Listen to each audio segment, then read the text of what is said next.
The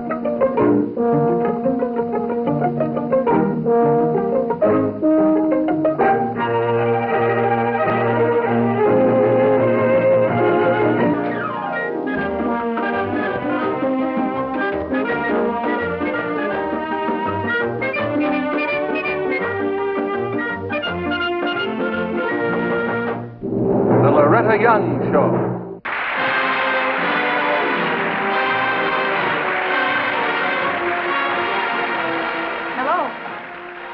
One of the most beautiful compensations of life is that no man can sincerely try to help another without helping himself as well. Our story tonight opens with three wise men. May I help you, Father? No, Bob. I've been battling this fireplace for years. Come in. I'm ready to leave now, Father. That was a wonderful dinner, Mrs. Kelly. Very nice. Thank you, Father. Good night. Good night. Night. Good night. It did her heart good to see her cooking disappear in such quantities. Oh, I was starved. That basketball team of mine nearly ran my legs off this afternoon. Which brings us back to the problem of the evening. I'm convinced that the more athletic programs we can keep going in these neighborhoods, the less delinquency we'll have to contend with. Now, I've been watching the programs in both your parishes. And, of course, you know even better than I the wonderful results. Now then, which one of you will be willing and able to take on St. Victor's first basketball team until we can hire a coach full-time? Well, I'll be glad to help out, Father. Saturday mornings and Wednesday afternoons, all right? Well, thanks, Jim. There's something on your mind, Bob. You seem so quiet, and it's out of character for you. A woman came to see me this morning, and I can't get her out of my mind. The poor thing, I feel so sorry for her. She seemed nearly at her wit's end. She said her name was... Bridget O'Houlihan. Miss Bridget O'Houlihan. It was nice of you to see me, Father. I know how busy you must be. Well, we're never too busy. Now, how can I help you? Bless my soul, Father. I don't know where to begin. Well, suppose you begin by telling me what's troubling you. Then maybe I can help you. Sure, Father.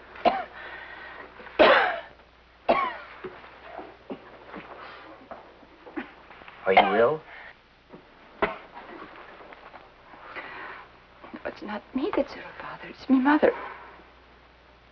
I don't think I should be here bothering you at all with my troubles. We're not even in this parish, Father. But I didn't want to go to my own pastor. Oh, I couldn't let him know how hard up we really are. Well, yes, I can understand that.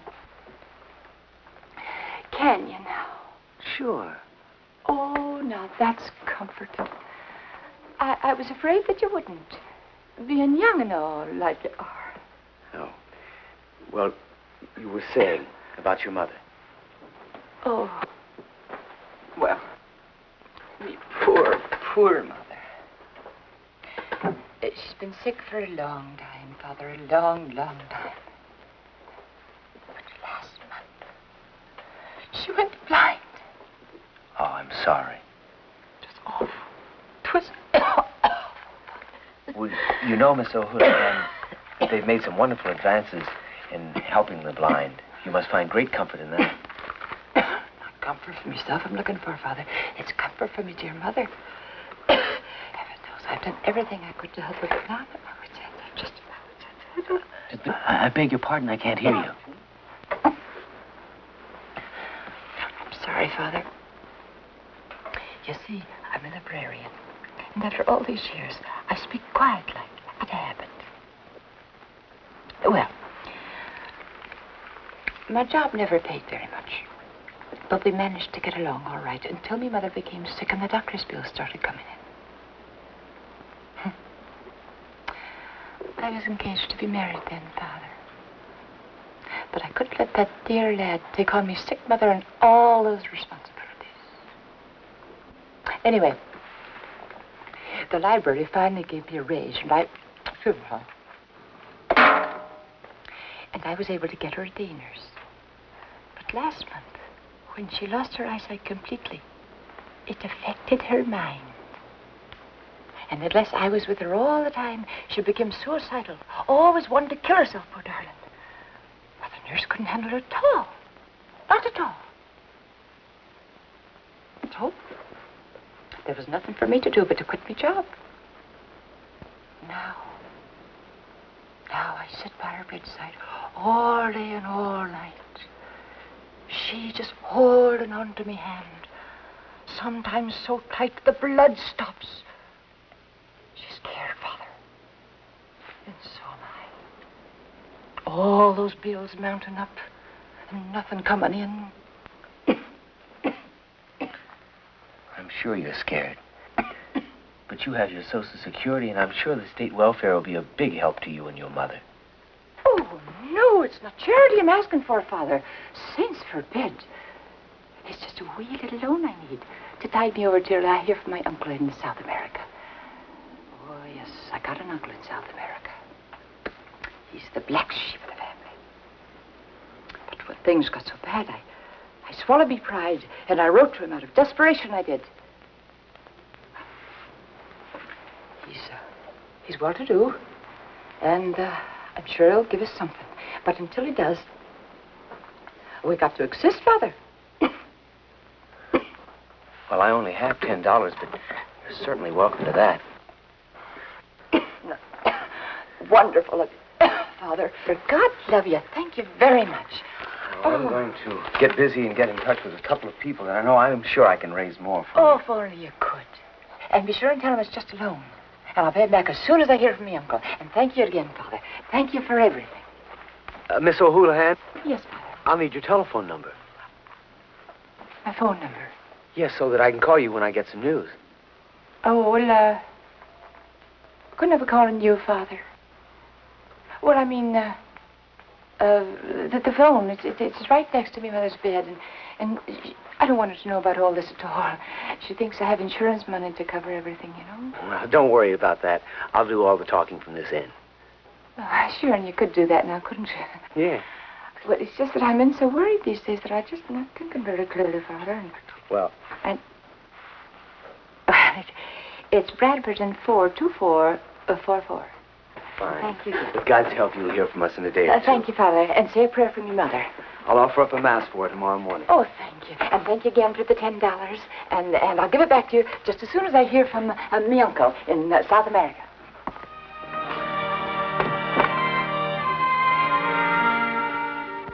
As you well know, Father, we're not a rich parish, but I've just got to get out and dig up enough money for them to live on.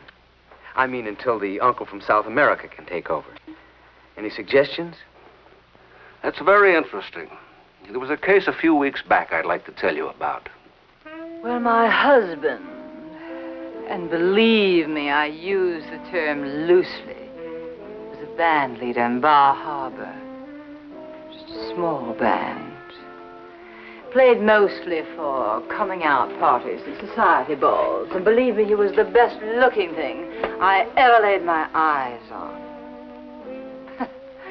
Naturally, all the Debs were just mad out of their minds about him. But he turned his charm my way because I was E.J. McCutcheon's daughter. Well, I married him.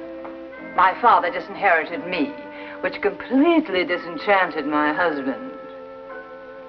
But I was there for better or for worse. We had 3 wonderful children. May I have one, please? Of course.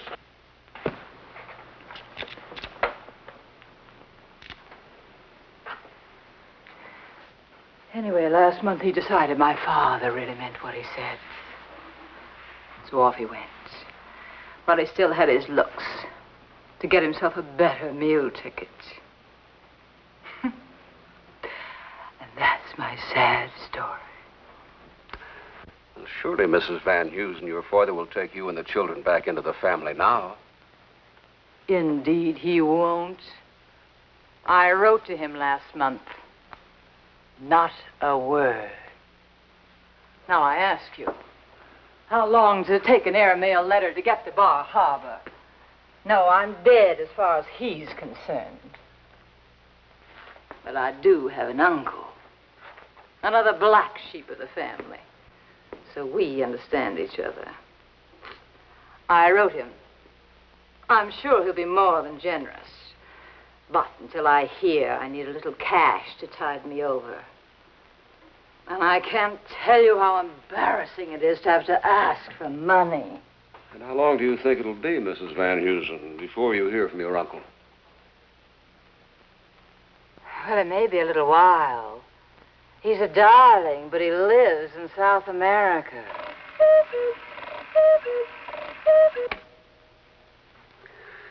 I invested $10 too, Bob. Well, how about that? How many South American uncles can there be who are black sheep of the family? Quite a few, I'm afraid. Very early one morning when I entered the church, I found a woman asleep on the floor in front of the Blessed Mother's altar. She said her name was Madge Hall, that she'd been locked out of her room, and that she'd been there in the church all night long, praying. Praying for the strength to stop drinking. Been here all night, praying, and I got it. You come to me just like that, I got it. I ain't never gonna drink again. Never, not my whole life. Mrs. Hall, would you like some breakfast? Breakfast? No, I ain't hungry. I ain't hungry at all. I guess it's because I'm too full of this feeling I got. Better than anything I ever got out of a bottle, I'll tell you, boy. You know something? Last night when I came in that door, and I came here because I didn't have no place else to go, I says to myself, Madge, life is over. And then as I sat here, looking at them candles, I seemed to hear a voice telling me, no, it's not all over. Only if you want it to be over, then it is. And then, in the candlelight, in the flickering candlelight, I saw my whole useless life pass before me. The sweet kid I used to be. And Hank, the nice guy I married. My kids. Sweet, darling, towhead twins. I saw it all. Hank killed in the war. The fire. I lost my kids in a fire. And then I hit the bottle because I had nothing else to turn to. But now I got religion, and all I need's a job. Oh, I had respectable jobs before, and I could get them again if I didn't look like such a bum. Now, what I need, Reverend, is 3 squares and a permanent wave and a new dress. And some rest. Don't you have any relatives to care for you for a while? No, I ain't got a living soul. Oh, I got an uncle in South America, but I lost his address. I only had $5, but she got it. What a fraud. The dear Lord gave her a real talent, and to misuse it this way is a sin in more ways than one. Think of the good she could do if all that energy and imagination were channeled in the right direction, toward God instead of away from Him. And I'll guarantee you she'd get more than $10 a performance. Bob, do you still have her phone number? Sure, Father, at the house. This may be a pipe dream, but I'd appreciate it if you let me have it in the morning. I'll call you the first thing.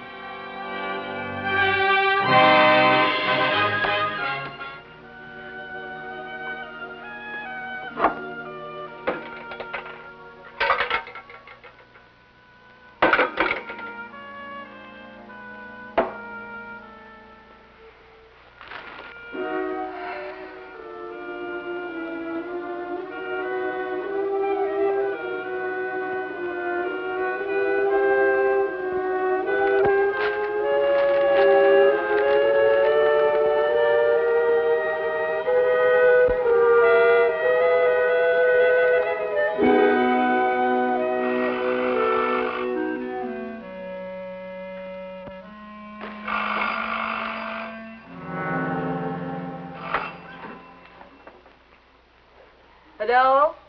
This is Father Middleton. May I speak to Madge Hall, please? Badge? Sure, she's here. Just a minute.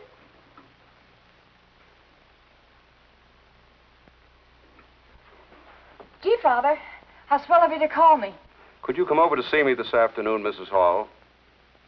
Come see you? Oh, sure, sure. Where was your church exactly now? Yeah, that's right. I remember now. Sure, okay. I'll see you, Father. Yeah.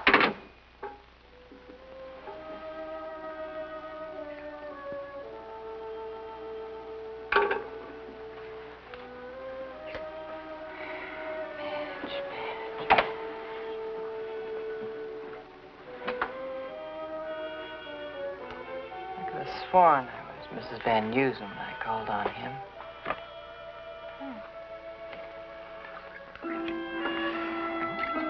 The father will see you now. Yeah. Come in, Mrs. Hall. Hi. That'll be all, Mrs. Kelly. Thank you. Please sit down. Oh. Well, how are you today?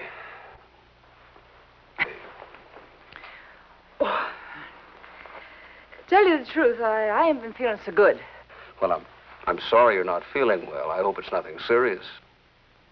No, it's nothing serious. It's, last week was the anniversary of my husband's death, and also the fire, you know, that lousy fire. It's always a bad week, and now with me not drinking, it's lousy. It's real lousy, Father. But I say, if I can lick last week, I can lick the world. I'll bet you can.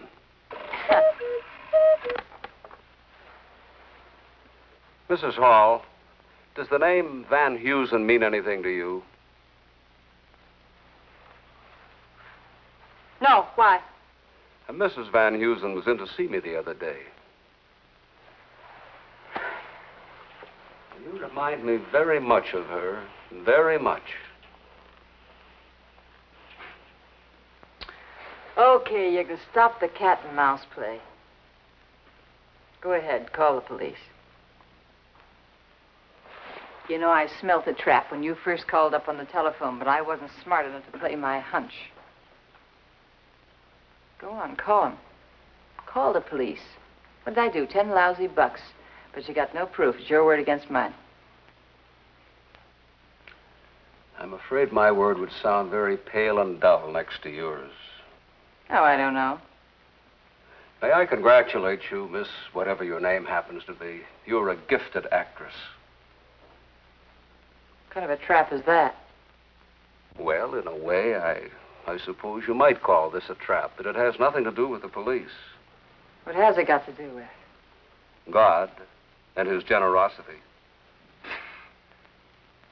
10 lousy bucks? Oh. Oh, I gave you those 10 lousy bucks.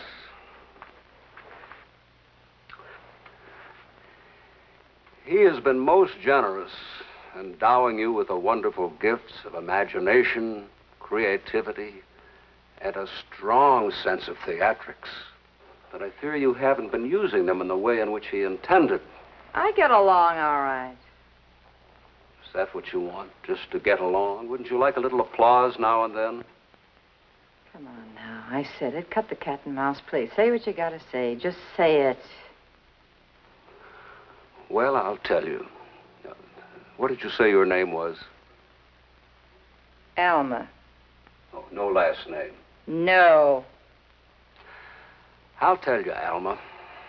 The kindergarten's annual play is coming up, and Sister Winifred is swamped as it is. And I was wondering if... Well, Alma, we need help, too.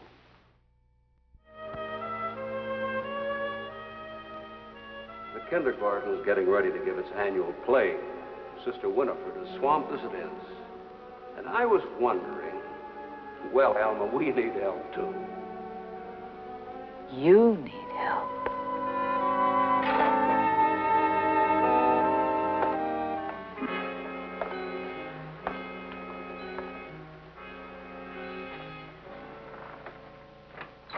Well, Alma, I thought you'd forgotten us. How are you? Well, I'm pretty well, Father. I've been calling you, but got no answer. Have you been away? No. I've been letting it ring. I've been thinking. Oh? Sit down. Thinking about what? Did you mean it? About me putting on a show with the kids, I mean? Well, most assuredly. I hope you've decided to do it. Oh.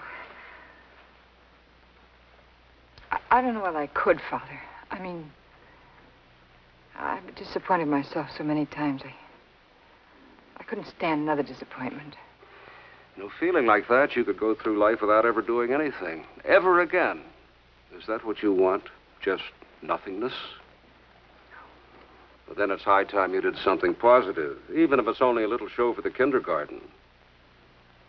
Yeah, but gee, I don't know. You see, I don't know, I let myself down so often, so way down that... Well, only you can pull yourself back up. Of course, you'll get a lot of help along the way, but you have to do your inch to start. Yeah, I guess. Toward God, Alma, not against him. Oh, I'm not against him. If you are not with me, you're against me.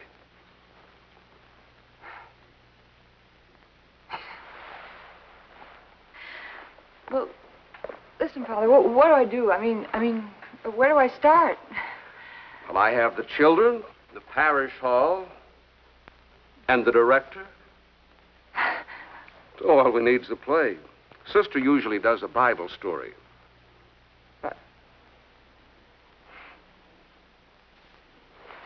The lost sheep, maybe, huh? Oh, excellent. Excellent. After looking all over, the shepherd went up to the top of the highest hill, and there he found his little lost sheep, cold and hungry. The shepherd gently picked him up in his arms and carried him all the way back to the fold. "Rejoice and be merry," he said, "for I have found my little sheep that was lost." That is the story of the little lost sheep, and that's what we're going to do. Now, who can sound like a sheep? I could. Good. I can. You first. Ba! Good. Now you. Ba! Ba! Ba! Good. Now we got to have a shepherd, huh, for this flock? A wise and good shepherd. All right, Arnold. No, not there. On the other side. You put out your hand like you had a staff in it. You're the shepherd, and you've got to take care of your sheep. Now, you've lost one of your sheep, and you look around for it, and you can't find it. And suddenly you look up there on the top of the mountain, and there he is. It's your little black sheep. 93, 94, 95, 96, 97, 98, 99, 99. I've lost one of my sheep.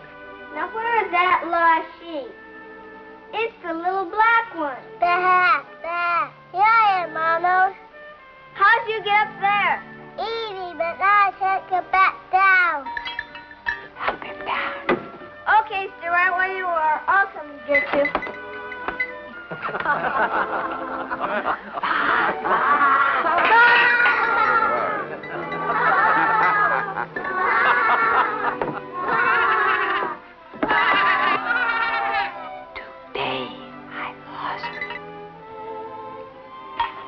Today I lost one of my sheep, but now he's back in the fold, so everything's okay. Rejoice and be merry, for I found my sheep that was lost. The end.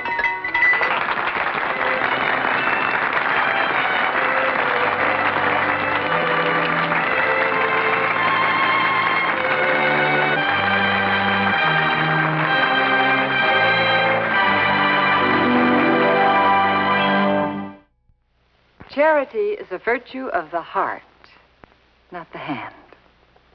Well, good night, and we'll see you next week.